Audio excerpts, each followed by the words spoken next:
காங்கிரஸ் கட்சியினுடைய செய்தி தொடர்பாளராக ஹிதாயத்துல்லா அவர்கள்.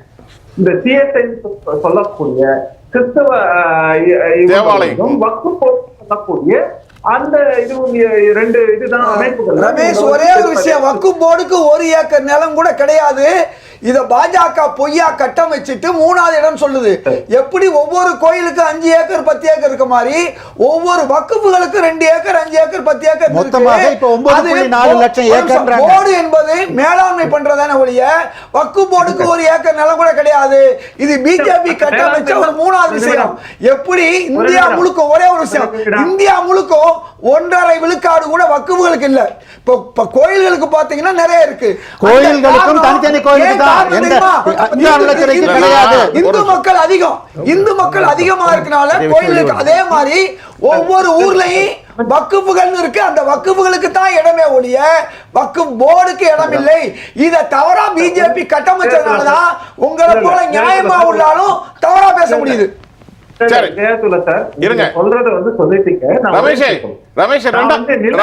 கோயில்களுக்கு தனித்தனியா இருக்கு. ஆனா எல்லா வக்ஃபுக்கும் தனித்தனியா இருக்கு. ஒவ்வொரு பள்ளிவாசலுக்கும் ஒவ்வொரு தர்காவுக்கும் தனித்தனியா இருக்கு. அது பூரா வக்ஃப் போர்டுடைய இடம் இல்லை. கோவில்களில் எப்படி வக்ஃப் போர்டு இடத்துல நீங்க மற்ற மாற்று மத தலங்களையோ இல்ல மாற்று மதத்துடைய இவங்களோ இது பண்ணக்கூடாது இல்ல இருக்கு. நீங்க போபால்ல 1000 கடைகள் வக்ஃபுக்கு இருக்கு.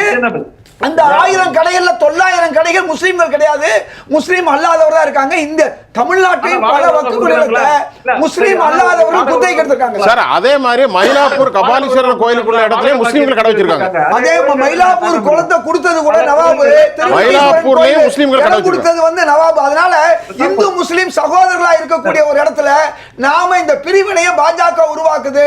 உங்களை போன்றவர்களால் தவறா வழி நடத்துது. ஹிதாயத்துல்லா சார், இப்போ வக்ஃப் பத்தி நீங்க ஓரளவு பேசிட்டீங்க. தேவப்பிரியன்ட்ட போறதுக்கு முன்னாடி நான் உங்கள்கிட்ட கேட்கிறேன். இப்போ மோடி அரசு யூடேன் அப்படிங்கிற ஒரு கொள்கையை உங்க தலைவர் திரு கர்கேவனுடைய ஸ்டேட்மெண்ட் எப்படி? 100க்கு 100 உண்மை. இதுக்கு என்ன காரணம்? ஆட்சிக்கு ஓரிரு மாதங்கள்ல செய்யத்தக்க செய்யல, செய்யத்தக்க அல்ல செஞ்சிருக்காங்க. என்ன செஞ்சிருக்கணும்? இந்தியாவில் பெரும்பான்மையான மக்கள், பாதி மக்கள் பெண்கள். இந்த மகளிருக்கு ஒரு மசோதாவை தேர்தலுக்காக கடந்த முறை கொண்டு வந்தாங்க. இப்போ வந்தவனை என்ன செஞ்சிருக்கணும்? அதை நாங்கள் அமல்படுத்துவோம், உடனடியாக நாங்கள் மக்கள் கணக்கெடுப்பு தொகை எடுப்போம், எடுத்துவிட்டு பெண்களுக்கு நாங்கள் இந்த நீதியை வழங்குவோம்னு மோடி அரசு சொல்லியிருக்கணும். நம்பர் 1. அதை சொல்லல. எதை செய்யணுமோ இந்தியாவில் இன்னைக்கு எங்கள் தலைவர் ராகுல் காந்தி சொன்னார் பாருங்க, 90% மக்களுக்கு இந்திய அரசுடைய அந்த வேலை வாய்ப்போ அவர்களுக்கு கொடுக்க வேண்டிய அந்த சலுகைகளோ கிடைக்கல.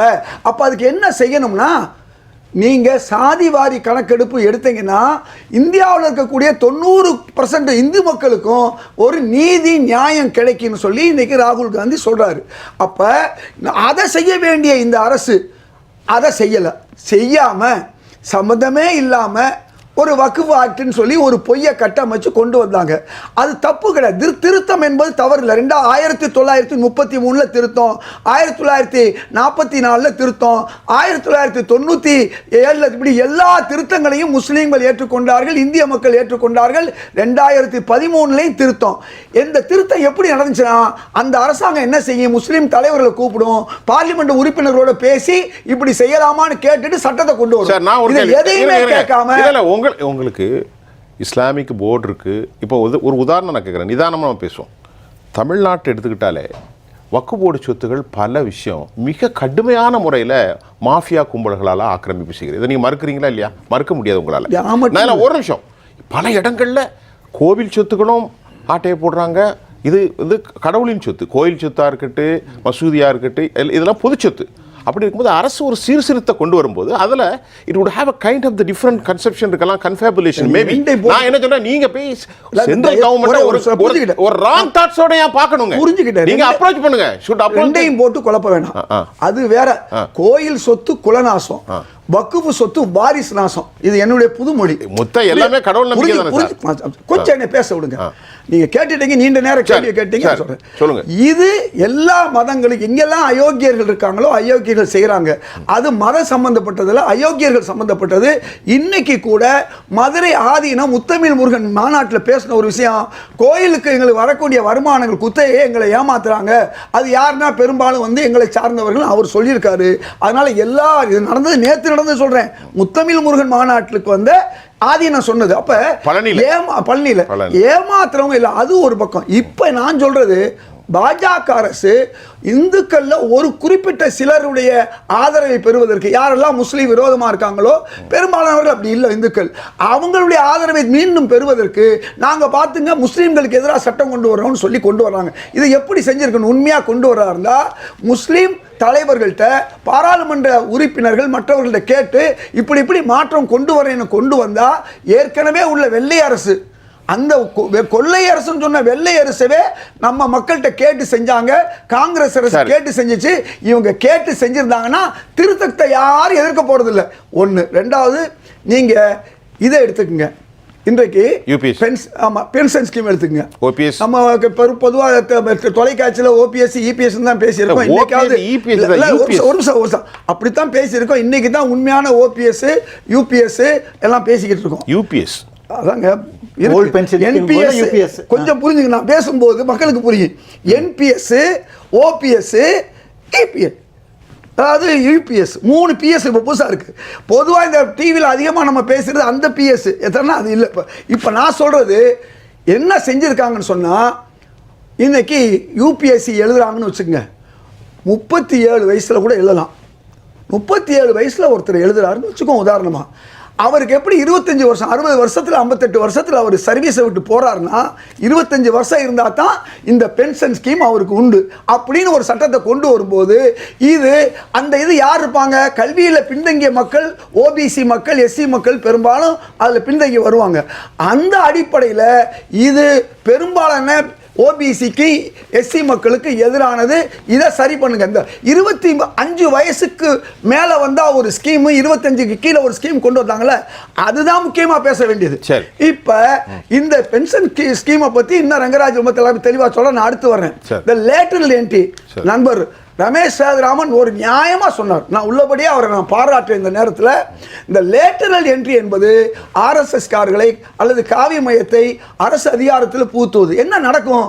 மேலே உள்ள அதிகாரியும் கீழே உள்ள அதிகாரி மாட்டிக்குவான். ஏன்னா அரசுக்கு வேண்டிய ஆள் ஒருத்தர் வந்து நடுவில் பூந்துட்டாரு, மாதவி மாதிரின்னு வச்சுக்கோங்க.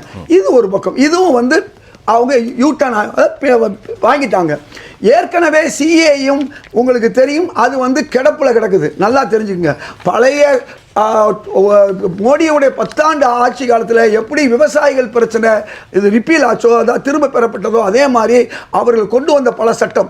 காஷ்மீருக்கு கூட எலெக்ஷன் இல்லாத ஒரு சூழ்நிலையை இன்னைக்கு எலெக்ஷன் நடக்கிறதுக்கு காரணம் பிஜேபி கவர்மெண்ட் இல்லை, உச்சநீதிமன்றம். செப்டம்பருக்குள்ள நீ நடத்தணும்னு சொன்னதுனால நடத்துறாங்க. அப்ப பல்வேறு விஷயங்களுக்கு இவருக்கு பின்னடைவை சந்தித்ததுக்கு காரணம் என்னன்னா ஆணவம், அகங்காரம். இதுதான். இப்ப இது போக உங்களுக்கு நன்றாக அடுத்த வாரம் இடைவெளிக்கு அப்புறம் பேசவே இல்ல. சரி சொல்லிக்கிறேன். வக்ஃப் போர்டை பத்தி ஒரு விஷயம் சொல்லிக்கிறேன்.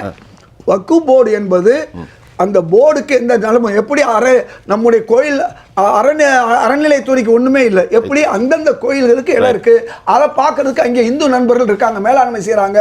அது மாதிரி ஒவ்வொரு ஊர்லயும் வக்ஃப் நிலம் இருக்கு, அதை மேலாண்மை செய்யறது தான் வக்ஃப் போர்டு. அந்த வக்ஃபுகளுக்கு நீங்க நிலம் உண்டு, அதை மேலாண்மை பண்றாங்க. இதுல போய் 7% அவங்கள்ட்ட இருந்து வாங்கி தான் வக்ஃப் போர்டே நடக்குது. அதனால இது ஒரு தவறான விஷயத்தை இந்த மக்களுக்கு சொல்லியிருக்காங்க. இது தவறு. வக்ஃப் போர்டு விஷயத்தை பத்தி பிஜேபி சொல்றது தவறு. பெண்கள் வந்து ஏற்கனவே இருக்காங்க, அதை நீங்க கண்டிஷன் கொண்டு வந்தா அதை ஏத்துக்கிறது தவறு கிடையாது. இது மாதிரி நல்ல ஒவ்வொரு திருத்தத்திலையும் சில நல்ல விஷயம் வருது. ஆனா இதை வந்து எந்த அளவுக்கு தவறா, இதை வந்து உங்களுக்கு வந்து வைஷ்ணவ கோயில்ல போய் ஒரு சைவரை வைக்க முடியாது, ஒரு சைவ கோயில்ல வைஷ்ணவ வைக்க முடியாது. அதே வைஷ்ணவ கோயில்ல வடமொழி தென்மொழி இருக்கு, வடகரை தென்கரை இருக்கு. அங்கெல்லாம் ஒரு மதத்துக்குள்ளேயே நீங்க இன்னொருத்தரை கொண்டு போய் போட அதாவது, முடியாது.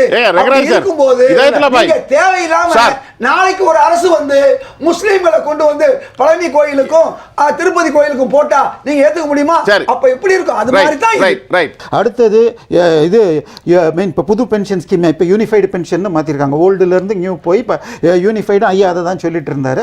அதில் 25 வருஷம்னு ஐயா காட்டினார். குறைந்தபட்சம் 10 வருடம் நீங்கள் வேலை செய்தால் உங்கள் அந்த ஸ்கீமில் நீங்கள் வந்துட அது முடியும். ரெண்டாவது scheme. இருங்க 25 மேல உள்ள நான் scheme. ஒரே நிமிஷம் பொய் சொல்லக்கூடாது. நான் முடிக்கிறேன். அதாவது 40 ஆண்டுகள் என்கின்ற விஷயத்தை பிஜேபி அரசு 37 குறைச்சிருக்காங்க. ஒரு நிமிஷம் இருங்க. சரி 25 ஆண்டுகள், அதுக்கு கீழே மற்றொன்று 10 வருஷம். இந்த 10 வருஷத்துக்குள்ள இருந்தா 10,000 மட்டும்தான்.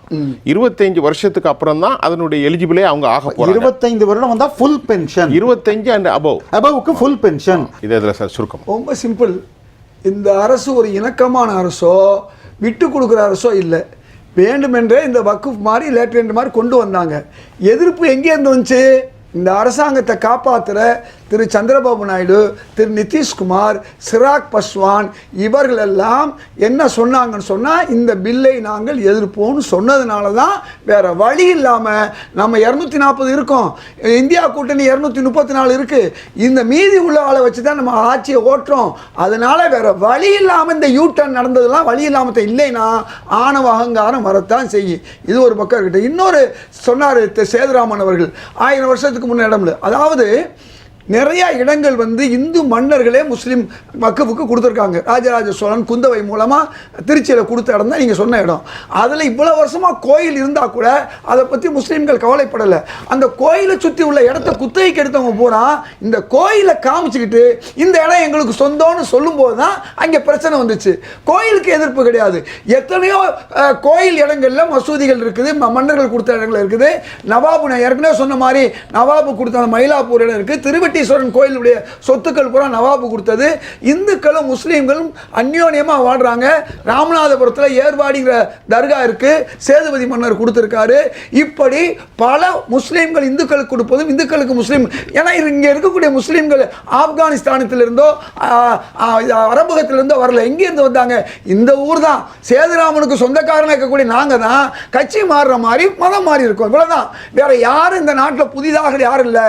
நாம எல்லாரும் இந்தியர்கள் தான், அண்ணன் தம்பிகள் தான். மதத்தை எப்படி கட்சியால் வேறுபட்டிருக்கோம் அது மாதிரி மதத்தால் வேறுபட்டிருக்கோம். இது ஒரு பக்கம் இருக்கட்டும். இப்போ பல மசோதா, தகவல் ஒலிபரப்பு மசோதாவாக இருக்கட்டும், எந்த மசோதாவாக இருந்தாலும் யாரையும் கேட்காம செய்தது தான் தப்பு. இந்த வக்ஃப் போர்டு மசோதாவை கூட பாஜக அரசு சாதாரண நிறைவேற்றலாம். எப்படி நிறைவேற்றிருக்கலாம்?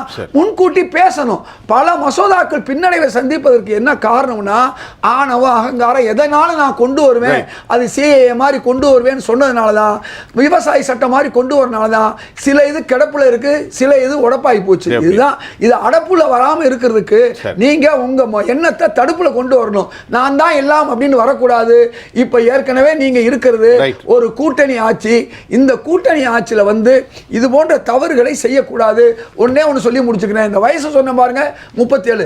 நான் தொடர்ந்து தமிழ்நாடு அரசையும் வற்புறுத்திட்டு இருக்கேன். இன்றைய அரசு கூட பிற மாநிலங்கள், பிஜேபி ஆளக்கூடிய மாநிலங்களோட 45 வயசு வரையும் யூபிஎஸ்சியில் குரூப் 2 எழுதலாம், குரூப் 1 எழுதலாம் இருக்கு. ஆனா தமிழ்நாட்டில் அது 37 இருக்கு. அது சமூக நீதிக்கு எதிரானது. தயவு செய்து செய்யுங்கள் சொல்லி தமிழக முதல்வரை நான் கேட்டிருக்கேன். எங்களுக்கு வந்து கட்சி எது கூட்டணியா இருந்தாலும் இன்னொன்னு கேட்டிருக்கோம். அதாவது 7.5% வந்து முந்தைய அரசு கொடுத்துச்சு நீட்ல. ஆனா பாண்டிச்சேரி அரசு 10 கொடுத்த உடனே கமிஷனோ ஜுடிஷியரோ கொடுத்த உடனே அதை ஏத்துக்கிட்டு. ஆனா தமிழ்நாடு அரசு இன்னும் அந்த 7.5 நிக்குது. ஒரு 2.5% கூட போட்டு அரசு பள்ளிகளுக்கோ அரசு உதவி பள்ளிக்கோ கொடுங்க. 500 சீட்டு 600 சீட்டு 4 வருஷமா நாம கிராமப்புற மாணவர்கள் இழந்திருக்கோம் அப்படிங்கறத இந்த அரசுக்கு சொல்லிட்டு இருக்கோம். அவங்க செய்யறாங்களே இல்லையா?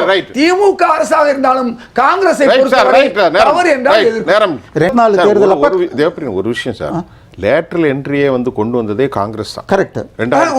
இல்லன்னு சொல்ல காங்கிரஸ் ஆட்சியில கிடையாது. காங்கிரஸ் சார் ஜிஎஸ்டில இருந்து லேட்டரல் என்ட்ரில சார் எந்த ரெக்கமெண்டேஷனையும் பாஜக கட்டமைக்கிற போய் பாஜக கட்டமைச்ச போய் 2006ல ரெக்கமெண்டேஷன் யாருதுன்னா சார் 2006 ரெக்கமெண்டேஷன் நான் சொல்லி சார், வேற time இல்ல, time இல்ல. வீரப்ப மொய்லியுடைய ரெக்கமெண்டேஷன் தானே ஒழிய அதை அமல்படுத்தவில்லை காங்கிரஸ். சரி. ஏன் செஞ்சுச்சுன்னா சார், ரங்கராஜன் ஜமால்